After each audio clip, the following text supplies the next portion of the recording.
Hello guys, welcome back. Mayam ngasidi aina mamangdam phau tawdriba activity hai tare ama tawse ado kaidawduno haibsai uchar age hazi. Hi. Snowy dagisu hi. Sige juice ay kasi aina thakku laraga sa chuk thammado awdana aina sum wakhala ma sum lakpa haiba tare haibadi sugumba glass bottle do umba mi kaino tawnadra ne acrylic pen na mathakta art ko baye aga pazana decoration oina thambado lei gumba yungaga yekningak pa haiba tare adu ki yeke tawbane bako ado sige se makule setat ki ge adu doga pazana si loi napsali dana sana loi napsali si je pazana khoto ki ge ising tawra bottle se amatang sida design amatang yi lotion gari du dana aina sige kaino sisu thoina library ne sige cranberry gi kaino do non alcoholic drink to si se library aina glass bottle pambagi sige glass kini si se laure ebako Ay nangarang layer pa art supply sig matang utar ke 12 acrylic colors yawe sige sida to sila ya 12 colors na yawe ando duga si sudon na sila na kay kumasum yek pasana na ba sige canvas macha sige size ma layer ahum handi duga sige size ma layer si sina mari han ba brush khara sila ya sige colors na ina han dagi dum dai jaba dagi brush achawa khara sila ya rang tu mayam ay lang tray lagay ta ure still na kaya di wagre tal masahi da korfu na ta paisa ng ta uri se si haidi si oi napsala lagi bagi takpat aina ye ka da designs aina Pinterest age hana yenge bakwa to sige se ai side on thokala ge smile on ye ke taw bade bakwa white sisu phajai black sisu phajai pink sisu phajai ado sige se smile on ye age haidor haidor khangde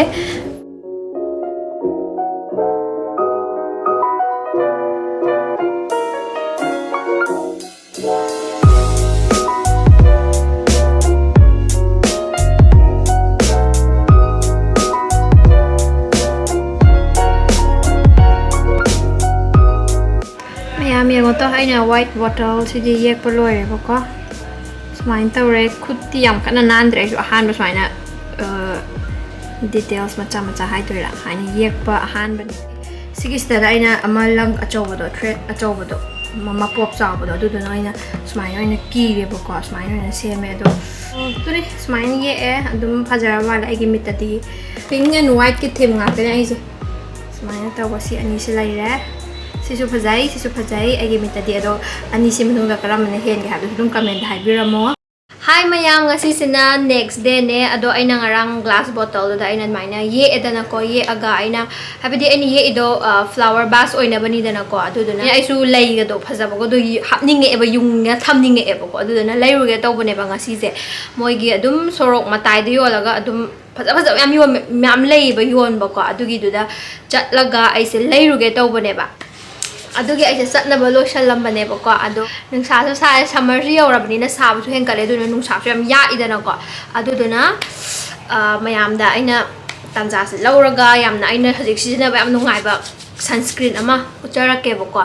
amana aina utoi se ani ne bako si se da Dermaco gi 1% hyaluronic sunscreen aqua gel si ma leire ko si na mattifying 100% mineral powder sunscreen sisine bako powder gi formula oi ba hai tare do smaina brush e masa gi oina hapchare e ba smaina hapchare e duduga khangde yamna ahan ba first time smaina to oina smaina sisine se ado ai moisturizer kai thagre bako duduna sigi SPF 50 PA++++ yaw ba koi gi sigi 1% hyaluronic sunscreen aqua gel da Dermaco gi se sijina jarage gi sunscreen se sijina ba am nungai ba kai gi no di koi gi amna lightweight oi ba do hambra du oiraga koi gi greasy su oi hande ba koi gi mai da taiba matam da duduga fragrance free oire duduga koi gi skin sida koi gi ising chupchan gi bai tap tam phajana absorb taw hibudo adu maina tawe masida yawa hyaluronic acid na koi gi skin se amna hydrate ohale duduga UV finish pi duduga vitamin E sina koi gi sun damage tagi fight to hole duduga koi gi skin sigi wrinkles fine lines level se reduce to holaga amna soft oina butter gi tap ta pi bako duduga sigi sunscreen sina koi gi UV rays amadi blue light to protect away. This now comes in an 80-gram value pack which lasts longer. Sunscreen se koi na anamba na koi tayra kan da koi gi mai do white cast le hobodo adu maina tawbodo su tawde ba sidi pura khangde yam nungai ba aduduga mai da khatang tai de mai da khatang tai bi gona koi gi aina ta ka dum anamane khangbiram ne dum ngaksam ju habidi sun da expose to the area ni na ko si su dum tai bi ne dai khudang da su dum tai bi yo habidi khudang short sleeve oira ga de dum khudang su dum tai shan bi ro Ando me hojik sunscreen do taigar matung dai hojik agi BB cream adaidi eyebrow gum khara ye eboko adui mathak tu da aina sigi se mu sijinar doi ne ba sigi da Dermaco gi mattifying 100% mineral powder sunscreen se mu sijinar doi ne bako sizu SPF 50 yawe du ga PA++++ ne ba sizu ko plus mari ne si kamai to ha matam na magi cap se hang to ani du ga si se haina lai thar ni bako adu magi si da brush ama yaw du ga magi sigi bristles am na soft oye bako habdi brush am soft oye koi mai da sijina matam jam na nan do do oye bako ado sida powder se yaw re da ko ado si se koi na haina habet dikthar ni haina tha boy kai bo hain toraga adu do ga to sida ubra thogle se thogle edana ko ado dum aina dum haidi setting powder oina su sijinare adu ga sunscreen su oire dana ko adaina oi doine adumai aina sijinai ba habi nungai ba ko masi sina khoi gi skin se UVA amadi UVV rays tagi ngak tho e du khoi gi excess oil su absorb tawe adu sunscreen se dum reapply taw hydra ne dum mayam su dum hydra ne adu do reapply taw bagi se khoi da cream oi ba gel gi formula do de khoi na makeup asak da ka su taining de dana ko adu bu sidi powder oira bani na khoi gi makeup to shade to boy no humang ba kitang tholo kuma tam da ko laina dum shade to ba yare da yam na nungai ba to yam convenient oi ba hai tare da na oire du ga mayam khoi powder gum ba tai ba je khoi gi khara kuchumu mi da di yam light oi ba ta shalu bu su ya da gum taw adai di ngaw mi da na mu yam mamja ba ta shalu bu su ya da gum da adai na lai da na ko du na sigi powder si de khoi gi neutral oi ba set hai tare khoi gi all Indian skin tone sing da loi na ha di dum chana bu du oi ba ko sigi sina khoi gi du ki mati kuina su chat kani hai ba ko khoi gi stroke se khoi gi 2500 plus hai na sijina ba ya ga ni ba ko ba na sa na sijina ba to ado saina dum hapchala ni adu doga kumjalaga aigi piktak su to bani na aina puga da ba aigi bag ta smai dum hapchalaga pu khrani adu doga every 2 hours ki matung da dum reapply to ba yare da na dum cup set to ba kana ba su pire sunscreen oil na su oil adu do nam kana da na ko adu ne mam sigi product su try to view am haziki product ani se mam su try to view season na view adu ki matik nungai bane ba ko adu gi product ki link to su aigi description box ta yawra bane adu ga mayam na link sida changaga order ta matam da aigi code XOXO 2023 hai ba ko se use to view do ay gadi 20% off ang doine adu ga moi gi website ta khatang na ta na Amazon na ka Flipkart ai se supang gadi da Dermaco gi product sing se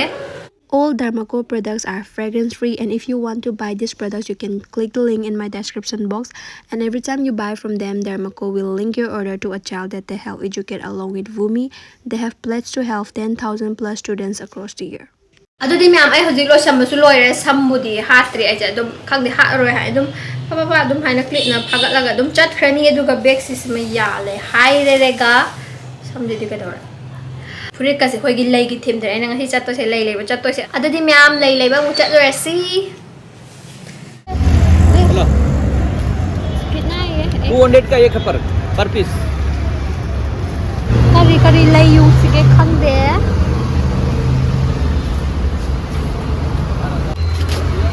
सिसना 120 ले आया तो बस सिसना क्या no हाथ दो ऐसा होता है सिसना छोटा पीस how much कितना 40 rupees 40 okay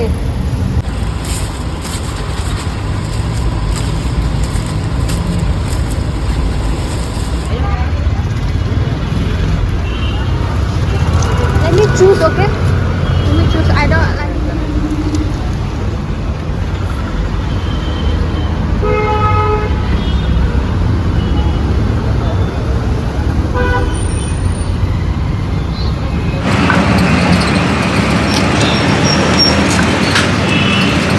Lay bisa wak kali am nungai. Mau di McDonald's sih, McDonald's di may mood lang na. aigi mai hai ka mai de ithanda na ko se kare ga ge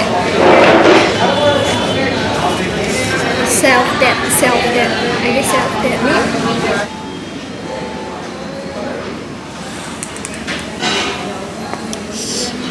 ai ko le ko tau ke ko pise do ek din dum ko na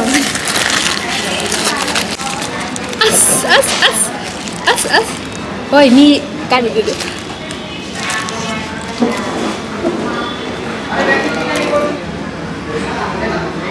Now I assume they are ever got the layer and has a drastic pink sam has a hammer and a sung dukan, I do not cut the dukan also live with a whole dribble.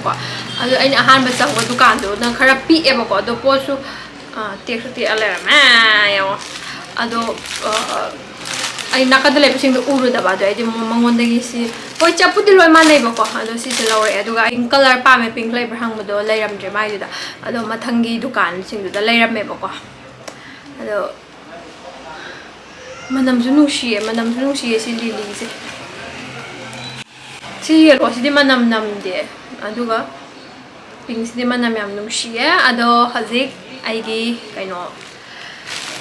flower pot sida hapase sigi sida karamba hapsige aduga sida karamba hapsige yengasi sigi white color si di yam honge sigi sida rupees 40 khatang ne gi pink machu gi lily ja imam ga kai ka bodo khangja de sigi sina 200 pi ba ado si sina kaya no sai kaya no higher khibane 120 haiba sigi yellow sina sigi rose sina 30 pura pure red color do na 20 pi haiba ko aduga sai na machu oi bise si sina 30 ne ado mayam si de ising halorage aduga hapase another to adi laisne am chawo hendra khangde anyhow ai phajana mo nga semage duga lower kan ucharage ko na to na kayan tawre myam sina aina laise haji yam langa ani ado mayam laise haji aina hapchan bu loire ba ko ado mayam ka study phajaba jaga slai tabni na aina mathakta terrace oina pukhatlaga namma age ba ko ado koi sida akoina lairiba mathakki terrace su yam di mo le du su khangde adum imung da di mam su mame ba du na phaja ore ba ko ado phajana mayam ucharage haji ba building si ki terrace ki bibam ni si thida to tv um sila aina nungdin ka khalaga si tv nga bane si tv se ai taw ado kadai dan nam si ai picture agi ko si tara mu kai dan mana sta lai ra ta thokari loi lagi mana sta lai ra check ma chi su lai ra ado ne tu myam smile thamme khara law sina lai du su loi lai ra abni aina loi na su na ba hapning ma du ne ba toy se du ke sigi rose siga sigi yellow siga sigi lai siga aina pulap hape adu du ga sigi sina magi si chin su chin ni da na ko myam hapa chalo du na sigi pink ki lily jo ida tang hape ba ko color se sigi lai siga ai ni ye ba color siga chana na dra na pink ka white ka lai ju pink ka white ko bi na ha bi matching ore da na ko to adu ne smile lai re phajara bra ha bi do mayam na comment haibiramo aduga to aina smile uhanning mane ba manung da ising su ure da na adai di makhok si su ure da na aduga ising je molak ta habi su loi urani sida and si de dum transparent oire ayam pam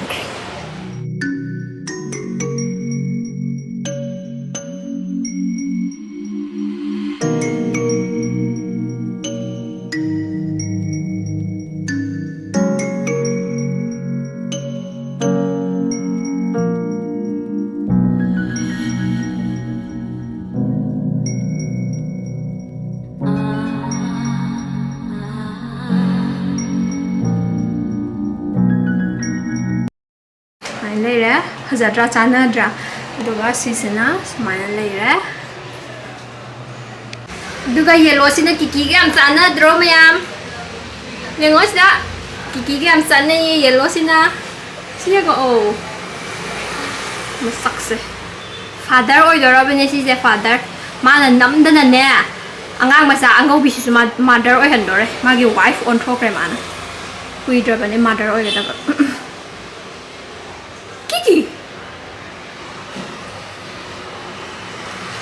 am gentleman am lanja da ba man oi se lan di am lan le mana semanam ko sunan wow yap sa da yes go wi ga pink se yeng oi se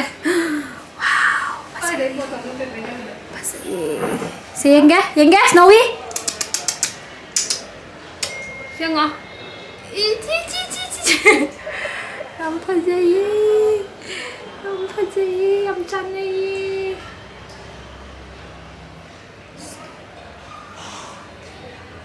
mayam ngasigi aigi sumaina flower pot adaidi lei kai kai sembagi video sidi matang size da lotion lage bako video sigi makha tarapadana aina crochet gi cardigan amaina lon gani bako adudugi video do aina continue tawjarake ado lei gi sigi flower pot adu dagi sai da lotion lage bo matang sida ado mayam da su aina koi martina da hangba di ma di sis ne hena phajai haire ba aina yek pasa do sigi bottle ani khoyek se art hai ba tare si se mayam na su ani sigi manung da karamane na phajage habdo comment section na sum haibiramo sigi sina phajaba oiragana heart yawbodo na haibiro obako aduduga sigi sina cherry blossom hai tabde cherry blossom sakura do ne bani ise sakura do na phajaye habdo adum khange adum yam adum haibiro ba isu sum aidi adum anima phajai bako ado aisu karamane hena khalo hagde ai sino hena khangani bako kaigino di bottle gi shape sizu adaidi smaila ga hobase pamjai bako ado sisu phajai phajade habne te sisu phajana ai do sisu ai pamjai bako aina tawjari base pamjai ado sum mayam gi mitta su karamane hena phajage ka sum khanbado aisu khangninge bako ado dona comment section da dum haibiramo ado sigi matang sigi endi video size da lotion lage ado ga hojik aina cardigan load bagi do amuk yeminarsi sikai do sikari position no sibu kari position no good morning everyone sigi crochet flowers se tulip ne ba ina sem se tulip ne ado sem badi loidri bako sawdong matu yam ya sem badi loidri ba si je haidi aina lengjal la thambwa ne bako si se loidri sigi je mana je smaina loina lonjan gi doine bako sta aina manung da maina loli je smaina loi lonjan gi doine ado sigi mana color je aina order ta oda sigi green order ta bodo aina di picture da uriba color duga sida yoriba color siga khara khetna re ba aina pamba oidre bako habidi lai machu siga khara channa ba watle bako aduduna aina si ma lon badi hawre ado atopa se lonjan ningdra ba haidi machu green phajaba oina lai gi haina ngaiga thamme bako adugi smaina thamme adum ado green se aina anaw ama chen bane ado mayamna aina mamang utpada kadai dagi no langdo kadai dagi daw hangbire ado sigi www.magicneedles.in hai se sidagi ne ado aina lang kharaga yarn kharaga muka order tawre ado mayam hangaga yenga se aduduga aina hatak cheli ba green city aina pamjaraga dra habdo tusu yenga si aduduga green khatang natte aina atopa machu ko machu khadaba mayam machu aina order tawkhibne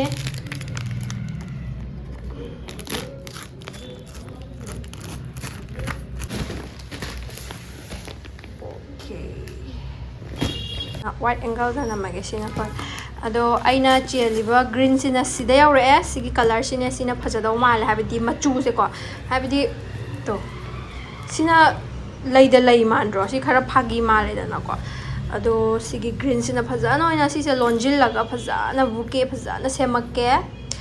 aduduga lora kan sum ucharake ado sina si thamgre si sida leire green se nako pirlanta hai nako pirlanta hai sida ina loli ba sigi lang sina mapon yam thoe ba ko phajaba yaude ba si sina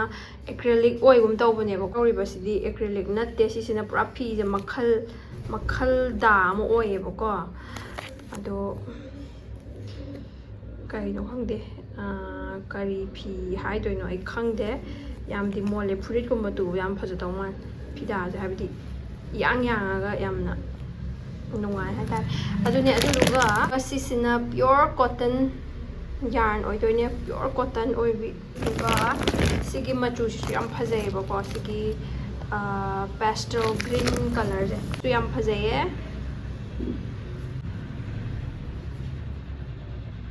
aduga mathangi sina hobby store sigi kaino ne sisina cake cake yarn hai ba ko sisina 100% premium acrylic NTPO hai acrylic na sisina 100% acrylic oire Sigi pure cotton sina muka haibidi kallebako langse soft oide ado sigi se acrylic sina mu yam soft oide ado sigi haina tawba langse ahanmene ba ina season do se haibidi haina kama haidino yellow gi shade se darkest layer sida white light yellow smile lakpase ahanmene ina season do se aduga sigi last ki pink color sina maming kari kawe flamingo sigi color se oido ne bako sigi shade maming se blush adaidi pink tasu blush pink adu mayam le hauba ne bako rose pink kaina khangde kai yam le hauba ne do aina lawri sina flamingo haiba color se lawre ado su yam phaja dau male ko sigi ani sina kona ga dradi khangde ado kona draga su dum loishala amdai adum chen be ai dana ko ado sigi sina fruit ama try tauge sum cardigan gumba ama aduni si loire ngasigi yarn whole loire swaida sigi sina pra pije mayam siga tongan bai type to one ado sida loire mayam aigi ngasigi yarn whole sida loire lang laire sida tuka sida aigi hook laire 4.50 mm needle laire scissor laire tuka sisina marker do crochet marker laire tu hajik lon ba hawrage tuka kitang lon bhawra kana mu charage mathang magi se yenga tam doine mayam yengo to color se smaina ngasai si ombre oibedo adudiki ombre oiba hawra si bokti lole mamangi front panel side amadi lon do loire aduduka side ama lon ba hawra ado sigi sina muka achamba kitang light siga kitang dark siga laidana ko ado sigi se to nakan ani se mana do mandre kamai to no khangde aduni kamai to do khangde si manung dagi lakthoga lon ba ama dain tarni haidi mamang do mana na ba natraga mana to su dum ojar sne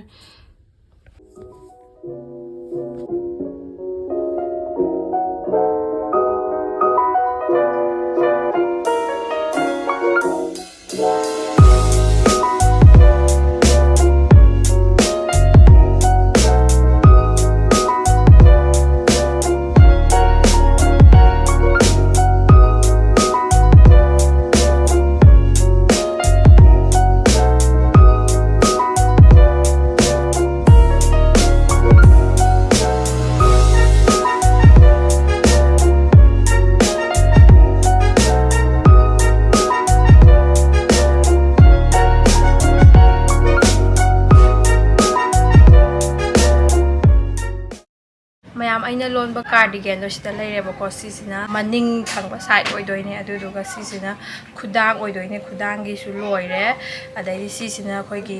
mamangi habdare aduduga sisina khudangi haina ribbing chain na ba adai si makhagi chain na ba adai si side ta chain na ba se loi loire ba ko loi loire ado hajik watli se ba hai doino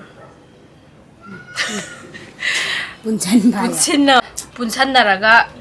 furit ama form tarok du khata ngai re bako do ji ai lola age du duga final pe hai do final product uchara age mayam aina numit kya no ma changa ga lonja ba cardigan se lojare mayam final look tu uchara age why tawre aduduga aina sigumba se haibidi mi so dum khangra martina mi moi gi aina phi angau bana lola go ina napna adu maya mu sep ladi matam changani ba aduduna ne adum sigi aina craft store dagi lejara paper na semba sigi flower se dum dapsala bare ba ko aduduna suram da lok thok doi de ba ko ado why tawre aduduga kudam di ai pan haudre kai giro di kudam du su laita ba aduduga kudam laita ba ine adune ado aina clip na chapaga hain tawre re dum phajabra haibado dum comment section da haibirammo aigi oina di adum yaro mal aigi haibadi ahan bagi oiradi ahan bagi lon bagi oiradi dum yaraba male do mathangda di hena haisu hairani sisna aigi ahan banina pamjare adum yare color su phajabra maning jolo to post khara tawra age wa re sindak lagu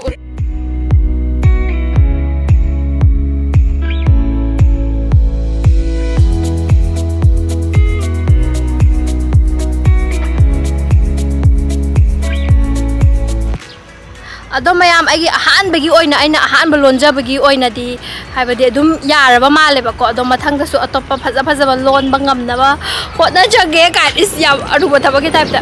ꯑꯗꯣ ꯈꯪꯗꯦ ꯑꯗꯨꯝ ꯃꯊꯪ ꯑꯇꯣꯞꯄ ꯂꯣꯜꯂꯀꯥꯟꯁꯨ ꯎꯠꯆꯔꯛꯀꯦꯕꯀꯣ ꯁꯤꯁꯤꯅ ꯑꯩꯒꯤ ꯑꯍꯥꯟꯕꯅꯦ ꯑꯗꯨꯗ ꯑꯍꯥꯟꯕꯒꯤ ꯑꯣꯏꯅꯗꯤ ꯑꯩꯒꯤ ꯑꯗꯨꯝ ꯏꯝꯄ꯭ꯔꯦꯁ ꯑꯣꯏꯔꯦ ꯍꯥꯏꯕ ꯇꯥꯔꯦ ꯔꯤꯖꯜꯠꯁꯦ ꯑꯗꯣ ꯃꯌꯥꯝ ꯚꯤꯗꯤꯑꯣꯁꯨ ꯃꯇꯥꯡ ꯁ꯭ꯋꯥꯏꯁꯤꯗ ꯂꯣꯏꯁꯤꯜꯂꯒꯦ ꯃꯌꯥꯝ ꯌꯦꯡꯕꯤꯕꯒꯤꯗꯃꯛꯇ ꯊꯦꯡꯛ ꯌꯨ ꯁꯣ ꯃꯆ ꯑꯗꯣ ꯃꯌꯥꯝꯅ ꯅꯨꯡꯉꯥꯏꯕꯤꯔꯒꯗꯤ ꯂꯥꯏꯛ ꯇꯧꯕꯤꯔꯝꯃꯣ ꯁꯕꯁꯀ꯭ꯔꯥꯏꯕ ꯇꯧꯕꯤꯔꯝꯃꯣ ꯑꯗꯨꯒ ꯃꯊꯪꯒꯤ ꯚꯤꯗꯤꯑꯣꯗ ꯑꯃꯨꯛ ꯊꯦꯡꯅꯔꯁꯤ ꯕꯥꯏ ꯒꯥꯏꯁ